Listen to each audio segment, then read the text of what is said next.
Bienvenidos a Estrategias de Educación Comunitaria. A continuación, se presenta ¿qué es educación comunitaria?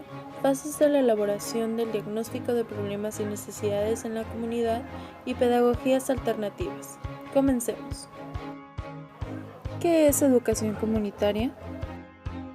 Aparece históricamente vinculada a situaciones y colectivos problemáticos de exclusión y en condiciones de marginalidad y subdesarrollo socioeconómico y cultural.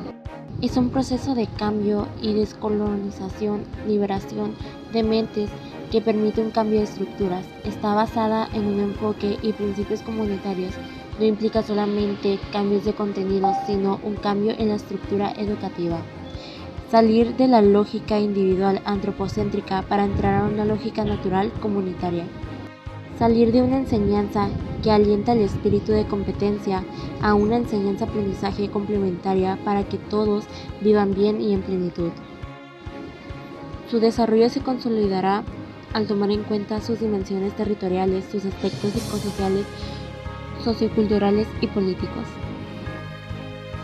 La educación comunitaria fue creada por un pedagogo muy reconocido y fue Paulo Freire, quien propiciaba este tipo de educación para lograr ciudadanos autónomos transformadores de la realidad en la que están inmersos con posibilidades de liberarse de la opresión a través del pensamiento crítico. Él nació el 19 de septiembre de 1921 y falleció el 2 de mayo de 1927 con nacionalidad brasileña y obtuvo el título de doctor en Filosofía e Historia de la Educación. Algunas propuestas más importantes sobre educación que hizo Paulo Freire fue: número 1, el diálogo no impone, no manipula, no domestica, no esloganiza. Freire considera que cuando el rol del docente es enseñar únicamente transmitiendo conocimientos, lo que realmente está haciendo es domesticar a los alumnos.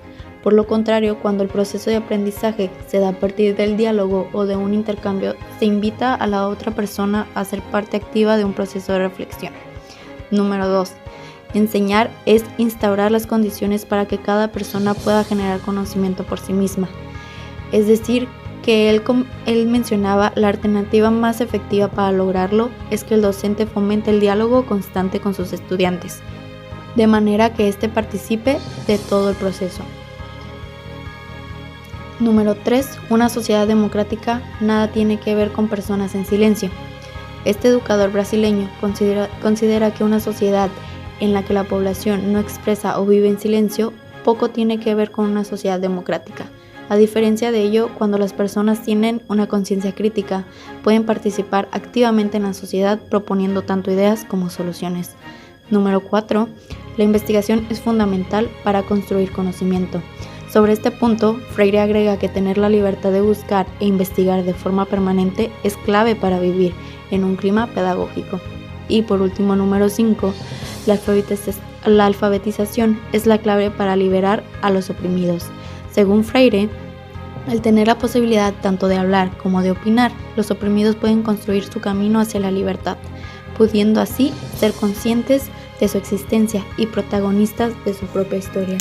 Bueno, estos son algunos de los aportes que dejó Paulo Freire con nosotros, aparte de la educación comunitaria.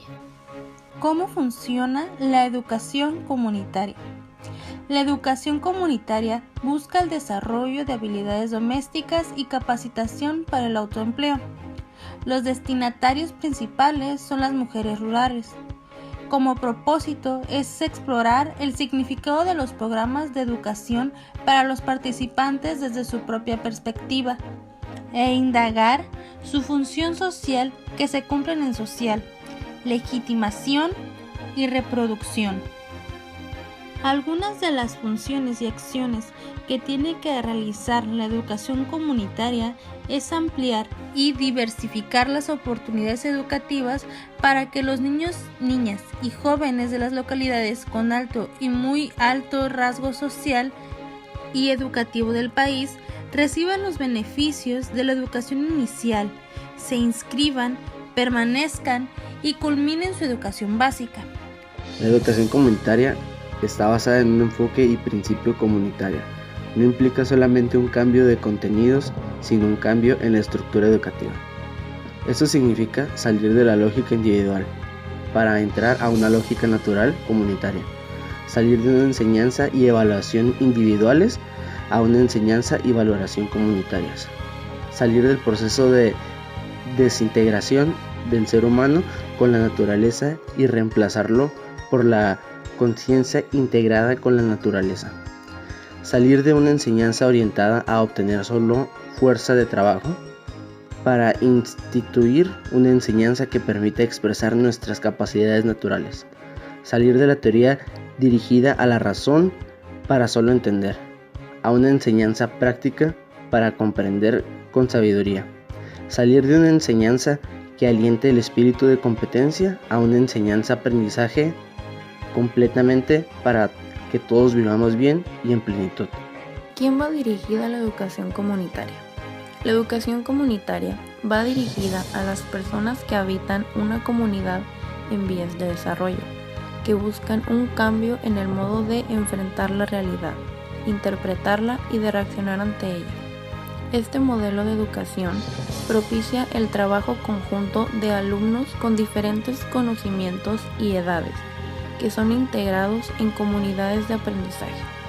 Es importante la participación de todos los miembros de la comunidad para que puedan cumplir sus metas, objetivos y así mejorar su contexto y forma de vivir. Fases de la elaboración del diagnóstico de problemas y necesidades en la comunidad. Identificación de las necesidades, problemas, centros de interés y oportunidades de mejora. Se debe diferenciar necesidades con problemas. Se requiere precisar cuál es el centro de interés de una persona considerando lo siguiente: naturaleza del problema, magnitud del problema, gravedad del problema, tipos y características del centro de interés y aspectos de servicio, actualizaciones y aquellos que promueven oportunidades de mejora. Debe considerar lo que la gente expresa. Se deben buscar satisfactores que ayuden y estimulen la satisfacción simultánea de otras necesidades, no exclusivamente una. Se debe tener en cuenta que no basta solo con conocer cuáles son los problemas que afectan a la comunidad. Se debe considerar sus centros de interés y además cuáles son las necesidades de cambio u oportunidades para mejoras que poseen.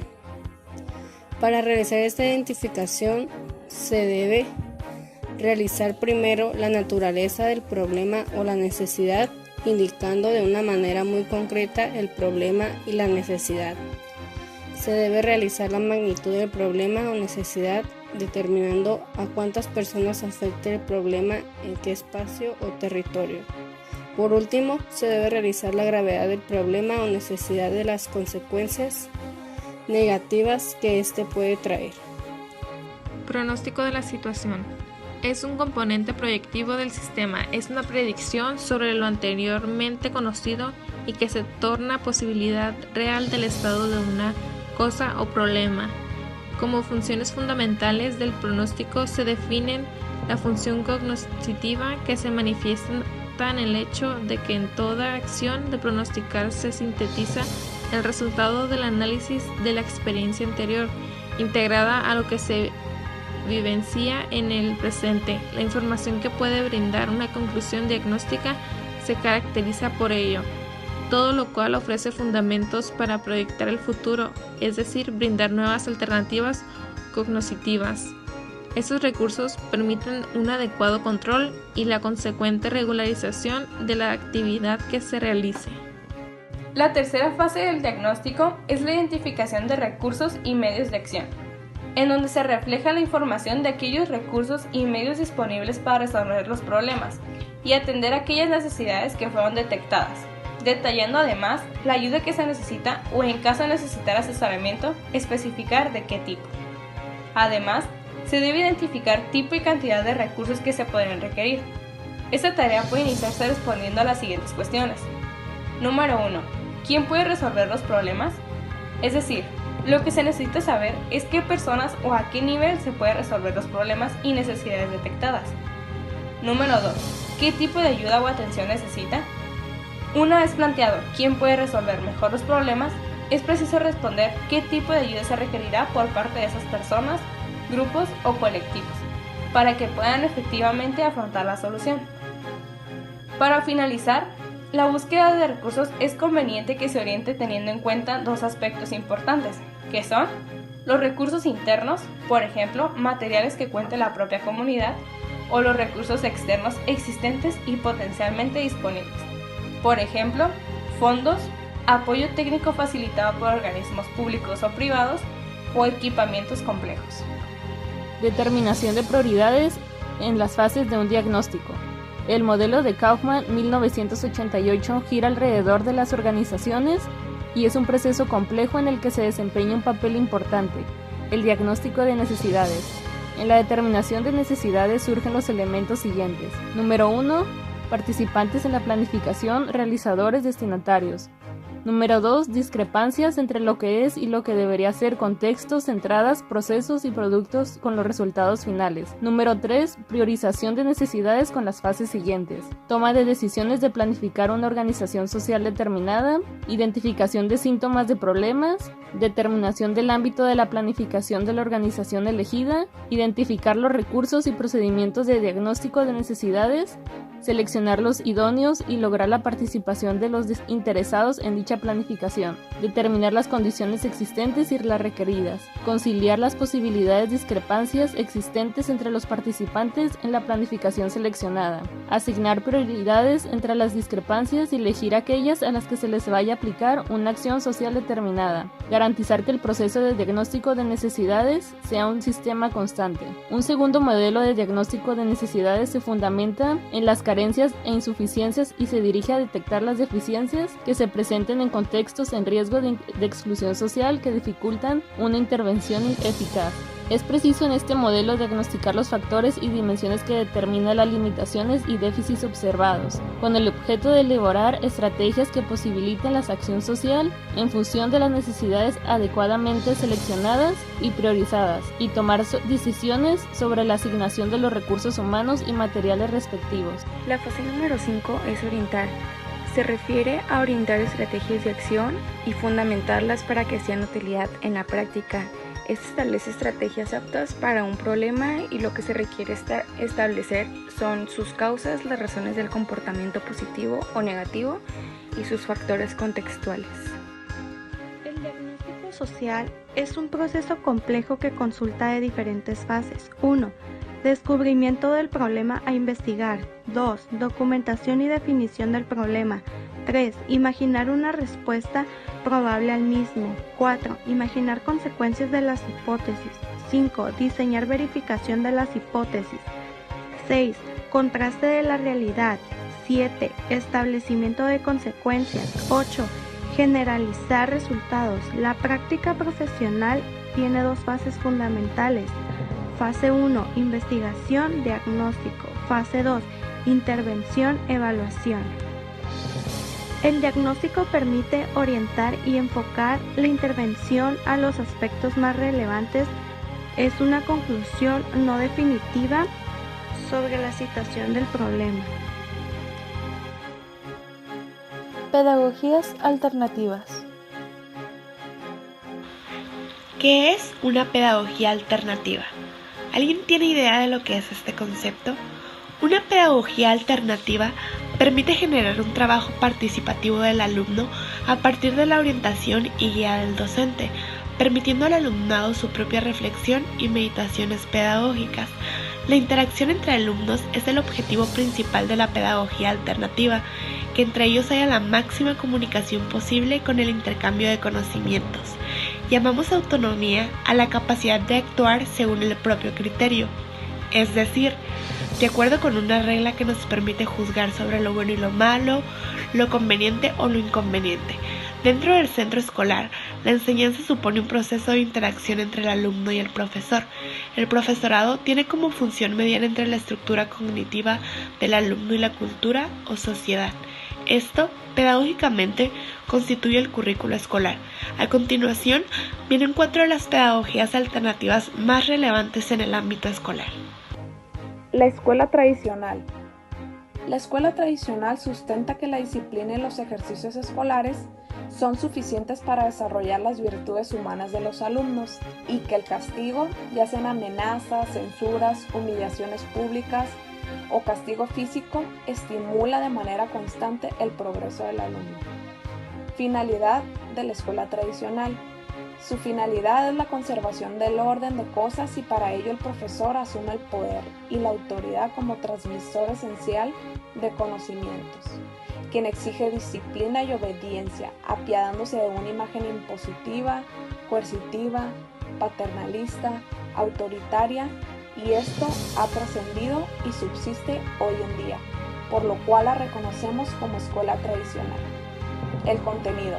En este modelo, el contenido viene dado por los conocimientos y valores acumulados por la sociedad, todo lo cual aparece divorciado de las experiencias y realidades del alumno y su contexto.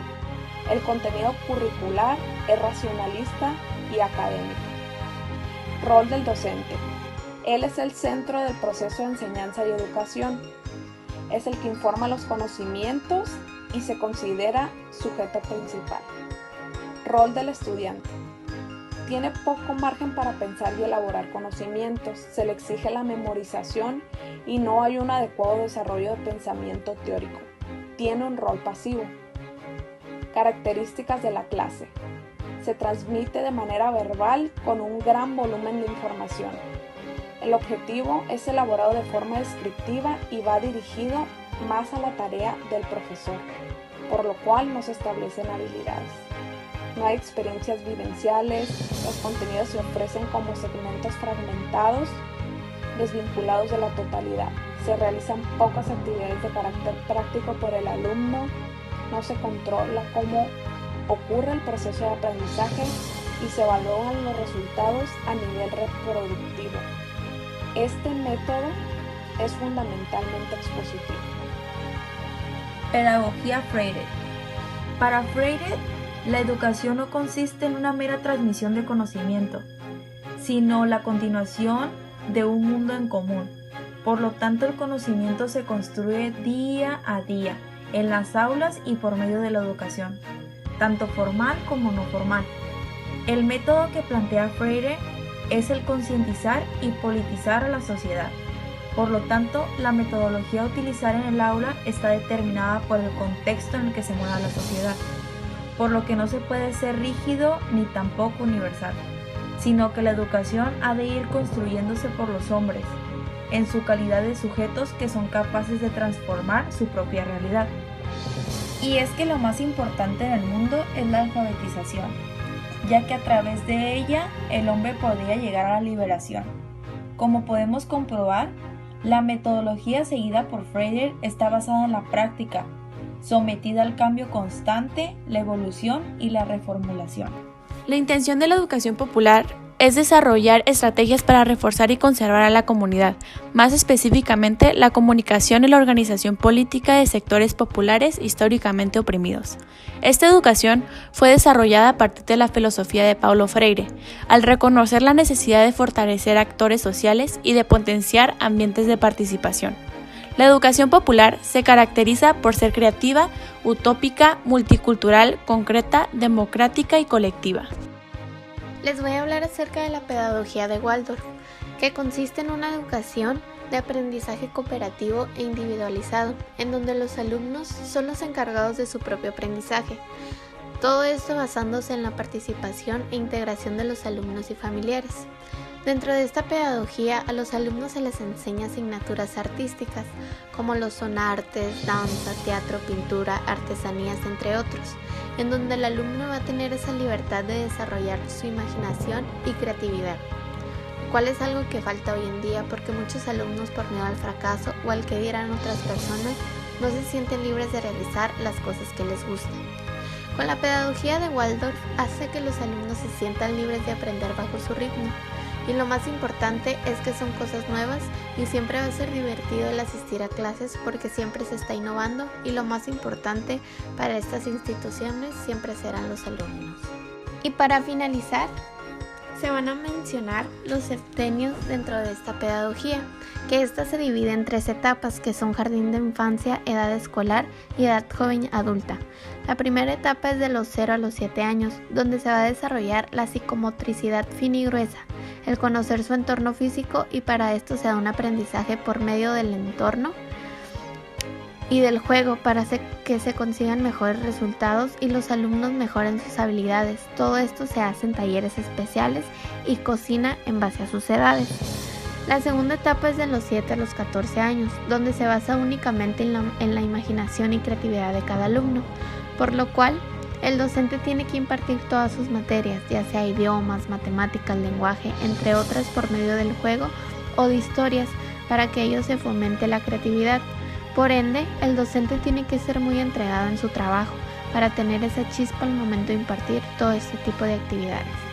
Y la tercera etapa es de los 14 a los 21 años, donde se busca construir la personalidad en el alumno y crear en ellos un espíritu crítico. Aquí el docente es pieza clave porque va a ser el encargado de motivar e impulsar a que tengan ese juicio de valor ante el mundo que los rodea. Esto es todo por nuestra parte. Muchas gracias por escuchar.